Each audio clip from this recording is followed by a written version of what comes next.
ball. She about to let all these niggas out because she ain't had a case. She gave Gunna basically time served and like 4 years suspended sentence. So I thought after Thug defeats that warrant where they found the silences and shit, Thug gonna get the same treatment. But now these are all pre-trial shit. Supposedly, you know, jury selection is supposed to start in January. I don't think it's gonna start in January, but we'll see. But this is like crunch time. Everybody's going crazy with whatever. This is supposedly one of the witnesses, and I'm looking at like this whole little summary of like, because I'm trying to skip around the video. They said they had motherfuckers in there talking about, you know, like the autopsies they did for some of the people who got murdered by YSL, and I'm like, oh fuck. I'm like, oh fuck. Like, yo, if they got witnesses talking about autopsies, man, they might not free Big Slime out the case, bro. I'm not even gonna lie to you, bro. As a crime scene technician, did you do anything involving fingerprints? Yes, we developed fingerprints on crime scenes. We examined them to determine if they were of value to be sent to the latent print section. We also reviewed cases that were coming in from the officers, and we also examined fingerprints that were being sent over by the jail. Now, since both of the jobs that you've had do involve that fingerprinting work, what kind of training did you have to do to obtain both of those jobs and to get where you are now? So the training that I did for crime scene technician was I obtained my degree with the University of Central Florida, specializing in forensic science. After that, I came up here to Atlanta. All right, chat. I know I'm jumping around. We're gonna get back to this. This is all the guys who gonna be testifying against like Young Thug and them. Hold on. Atlanta Police as a crime scene technician, and I had to complete my ANSI national accreditation. Let me see. Either that the fingerprint is a match, that it's not a match, or that it's unconclusive whether it's a match or not. Is that a fair reflection, or have I gotten it wrong? That's correct. Okay. And why are these tests done generally? They're done to hold on. Let me see. People that would become a medical examiner or chief. Dr. Sullivan here. Okay, so they're bringing a medical examiner on the stand because, again, and this is my whole thing. Real quick, now we're talking about you know, this Gunna shit and like the YSL shit. Hey, I know we are living in La La Land right now, where it's like, oh no, the DA just, you know. And by the way, trust me, I play devil's advocate because, you know, I like Gunna too, but I play devil's advocate, especially if I'm with 6ix9ine or Whack. I play devil's advocate, but it's like we're living in La La Land. Like, oh no, even though the DA has sat up there and said that YSL has dozens of murders, this and third. Let's just say, oh, they realize Christmas time is coming. No, Gunna, you could go home. You could go home. You could go home. And y'all don't even really got to admit y'all crimes. Just go home. Like if you think that's the way this whole shit gonna go,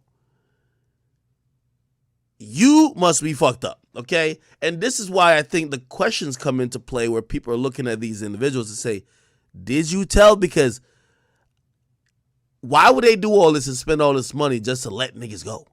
Like, willy-nilly, unless them niggas is giving them something in return. Anyway, today they're bringing a medical examiner. I want to give the context of saying this is costing money. This is the state spending money on experts on all these things. They want somebody to do some time. Here we go. And get her. And we also do have Officer Lazone. They're both back here and ready to go. Let's just do those and see how long that takes us, and then we can kind of gauge from there. And I can kind of at lunch give you some marching orders of maybe some other people we can get maybe this afternoon or via Zoom. Okay. Okay. Thank you. All right. Okay. All right. So go ahead and summon Dr. Sullivan, please.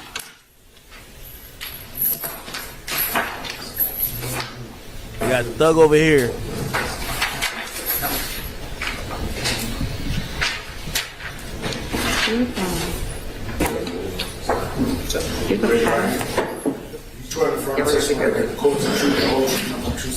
I do.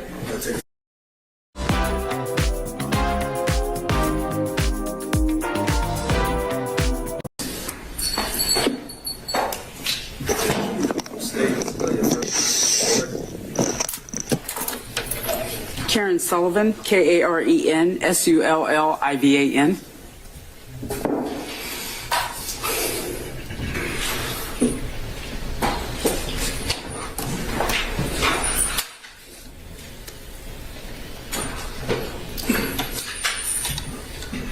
Hey, go ahead. Thank you. Dr. Sullivan, thank you for being here today. Could you, and I know you just spelled your name for the record, can you please state where you currently are employed? I'm the Chief Medical Examiner for the Fulton County Medical Examiner's Office here in Atlanta. And how long have you been employed there?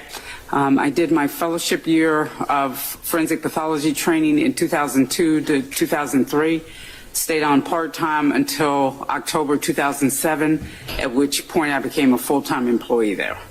Okay. And what was your education prior to becoming a medical examiner, the chief medical examiner? Well, I have an undergraduate degree in zoology from the University of North Carolina at Chapel Hill and a master's degree in anatomy from the University of Georgia. And after which I was a high school teacher here in Fulton County for about 5.5 years before going to medical school at Morehouse School of Medicine in Atlanta. And then I did a pathology residency at Emory University, and then a forensic pathology fellowship at the Fulton County Medical Examiner's Office in conjunction with Emory. Okay, thank you very much. And so through all those positions, was that all training to become a medical examiner, especially the medical school and the other courses you took? Yes. Okay. Is that the general path of training for people that would become a medical examiner or chief medical examiner? Yes. Okay. Are you involved in any professional organizations? The National Association of Medical Examiners. Okay, thank you. Your Honor, at this point, I would like to move to admit State's Exhibit 1 for the purposes of this hearing. It is Dr. Sullivan's CV. This has been provided to all defense, but I'm happy to show anyone if they have any other questions. Any objection by any defense counsel as to States 1, Dr. Sullivan's curriculum vitae, CV? On behalf of Mr. Williams, there's no objection. All right, anybody else? No objection, Your Honor. Does there anybody have an objection? Okay, if you don't have an objection, then I'll admit States 1 for purposes of this hearing, okay? Thank you, and may I bring it up to... Yes, you can hand it to Ms. Weaver, please.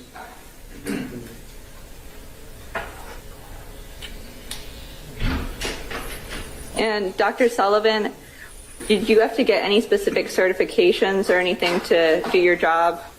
Yes, I'm board certified in anatomic and clinical pathology. She finna talk about all them, like, the murders in a second. Now, do you have to ever take any kind of continuing education classes or continuing trainings? Continuing education, yes. How often do you have to do that? Every other year when I renew my license, my medical license. Is that basically up to date on, new procedures or any other things that might keep you up to date on anything that would have come out in the field? Yes. Okay. Have you ever taught any classes? Oh, I'm sorry. Can everyone hear me better now? Yes. I'm sorry. Dr. Sullivan, have you ever taught any classes or seminars or other trainings? I teach classes at Morehouse School of Medicine in the second year pathology course. And what are the subject of those classes? Well, one is injuries, which is a basic introduction to forensic pathology. I also teach lectures in cardiovascular diseases, urinary tract diseases, hematopoietic diseases, and central nervous system tumors. And have you ever had anything that you've done published or appeared in any publications or other media? All right, let's get forms? straight to No. it. Hold on, Okay. let's skip a little bit. The majority, I would say, of offices in the country do the same thing. Okay. And Dr. Sullivan, are you aware if you ever performed an autopsy on a Jamari Holmes? And I do have a document to refresh your recollection if necessary. Yes, if I could see the document, please. Your Honor, if I may use the medical examiner report to refresh your recollection, I'm happy to show it to defense counsel. It was served in discovery. Any defense counsel wish to look at it before Ms. Rosenwasser presents it to Dr. Sullivan?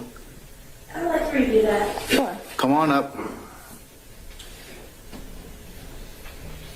This is the autopsy of Jamari Holmes.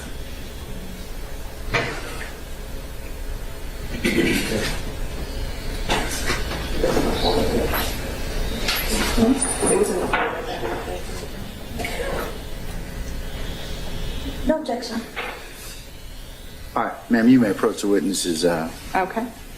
Okay, just to give you a little bit more context. Brian Steele, which is Young Thug's attorney, is trying to make a motion for complete dismissal of this RICO case, saying that, the prosecutor's conduct is borderline in gross negligence in how they've gone about this entire case. They have used certain shit that's just unethical. Like, for example, they use subpoena not issued from a judge. They're just doing all type of stuff that's kind of wrong, and they want the whole thing to be thrown out. Now, the court or the prosecutor is now bringing their witnesses to say, no, it's not all bullshit. We got some real shit on y'all motherfuckers. And that's why they're bringing some of the witnesses, right? And this witness here is a medical examiner who's like one of the chief medical examiners in Fulton County. So like the murders and shit like that, she probably oversaw or at least signed off on some of these, cause of deaths or death certificates for these guys that allegedly were murdered.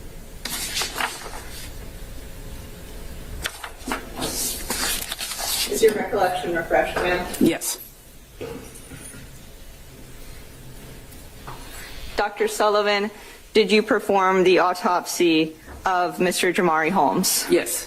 And did you follow all the standards and procedures that you outlined above and the best practices when you did so? Yes. Thank you. Your Honor, at this point, the state would ask the court to qualify Dr. Sullivan as an expert in forensic pathology based on her experience, background, training, and the fact that this is a well-established, accepted field of forensic science. All right. Does anybody wish to voir dire Dr. Sullivan? Yes, sir. All right, go ahead.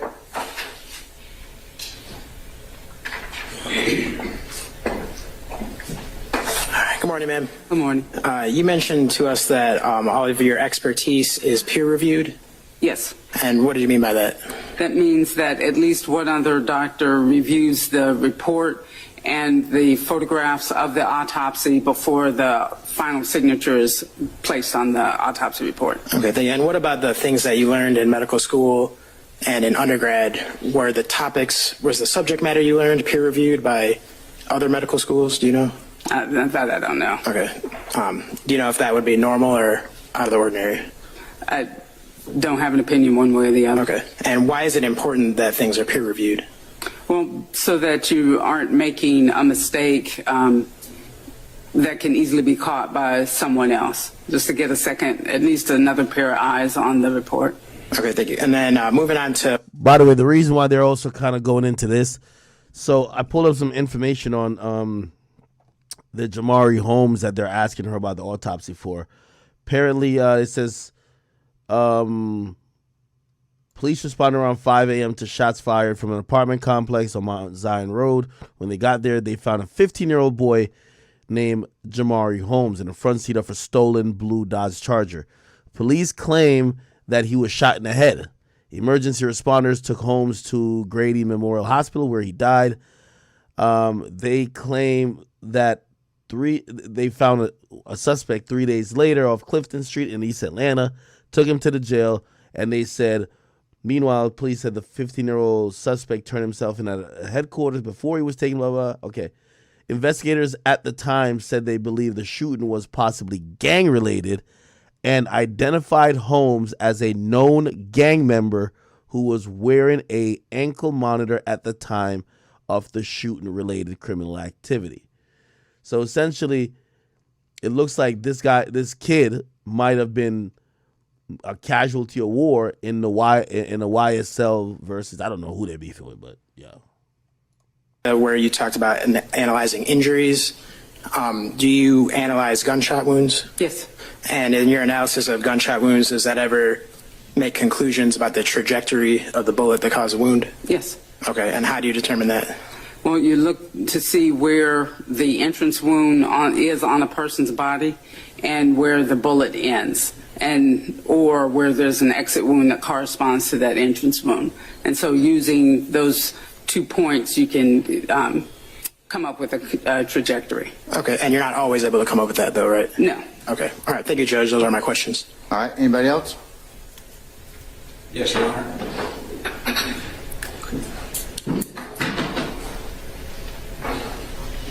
I just have a couple of questions for you. Now, when you say your reports are peer reviewed by somebody else in the office, are these blind peer reviews, or does that person know you're the one that conducted this report or created this report? They know, we all know whose report it is. Okay. So, well, let me ask you this. Have you ever done blind peer reviews in your office? No. All right. So whoever follows you up was basically trained the way you were trained. You're in the same office. You all work together, and they know you actually were the one that did the report. No, we're not all necessarily trained in the same way. People can come into the office from other medical examiners' offices or other fellowships so that they may have a different way of looking at things. But when you're looking at gunshot wounds or other injuries, you're being as objective as you can and thinking, what do I see as I look at this person's injuries? So you said the majority of the offices that are under name they all follow the same procedures. Yes. But now you're also saying that there are other people that could be in your office that have been trained under different procedures. No, I said that you stated that anyone who peer reviews another person's report in our office, we were all trained the same way. We may have been trained in the same way, but I was trained, for example, by Dr. Randy Hanslick in the Fulton County Medical Examiner's Office. If someone is trained by Dr. Jason Graham, take me to the ocean, take me to the sea. Up in New York City, then they are learning the same things that I'm learning, but boring. I ain't gonna lie to you, man. Boring. Anyway, let me see if Only going to be I'm trying to skip through this bitch to see if anything really popped out. I don't think so. Well, I love how y'all like to just, interfere with my time. It's my schedule. I get to call it the way I want it. But to answer your question, Mr. Adams, yes, I did reserve the right to, because some of you have outstanding motions, so I may take up some of those, depending upon who you are and if you're ready to do so. So that'll be my fill-in posture for some of this stuff. But does that answer your question? It does. Okay, all right. But yes, I'm going to try as much as I can to clear as much of I can. So, in all seriousness, I will utilize some of that time to kind of, for those of you that have may have outstanding motions, if I can. So, all right. Your Honor, I know you always say if you give a mouse a cookie, I'm sorry. Yeah, I know. Adams, and good morning. I'm trying to see if there's any significant things that were updated with Doug. Don't look like it. clinical pathology. So Expert, and of course the other statutes that go along with that are 703, which is the basis of opinion testimony by experts. All right. Okay. All right, babe. So, what it's looking like right now is the state is putting on their reasons for why this case should continue, which kind of tells me that Thug ain't getting out on no easy plea.